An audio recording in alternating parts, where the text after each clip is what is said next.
অন্যায়ের বিরুদ্ধে প্রবল দ্রোহের আগুন জ্বালালেও ঠিক হিমালয়ের শুভ্রতার মতোই যেন প্রেমময় নজরুল। তাই তো বিদ্রোহ প্রতিরোধের বাণী জ্বালিয়েও তিনি দ্রোহ ও প্রেমের কবি। কাজী নজরুল ইসলামের ১২৫তম জন্মবার্ষিকী উপলক্ষে হাজারো মানুষের পদচারণায় মুখর ঢাকা বিশ্ববিদ্যালয় এলাকার কবির সমাধি প্রাঙ্গণ। ফুলেল শ্রদ্ধা জানান কবি পরিবারের সদস্য ও নজরুল ভক্তরা। প্রতি বছরই আমার একটাই দাবি না, এটা আমার একটা আবেদন থাকে যে কাজী নজরুল ইসলাম আমাদের জাতীয় কবি, তার জন্মদিবসে ছুটিটা ঘোষণা করা হোক। নজরুল রচনাবলী হচ্ছে আমাদের জাতীয় সম্পদ, সেই রচনাবলী যেন অবিলম্বে, আমি প্রতি বছরই বলি, অবিলম্বে অনুবাদের মাধ্যমে পৃথিবীর সকল ভাষাভাষী মানুষের কাছে পৌঁছে দেওয়া হোক।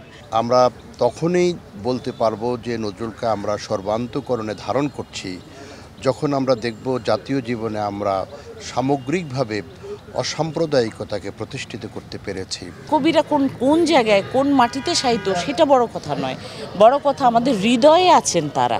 গরম গরম রুটি, সাথে সুজির হালুয়া, দুর্দান্ত তীর আটা ময়দার সুজি, কারণ তীর ছাড়া আমার চলেই না।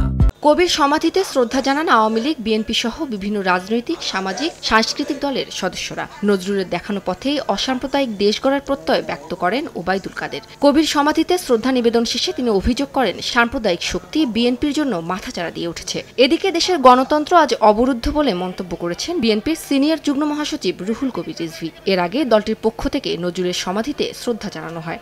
আমরা যখন কারাগারে যাই তখন নজরুলকে স্মরণ করি, আমাদের যখন বিচার হয় তখন আমাদের স্মরণ করি, কারণ আমরা অন্য কোনো সামাজিক কারণে আমাদের বিচার করছে না, আমাদেরকে সাজা দিচ্ছে না।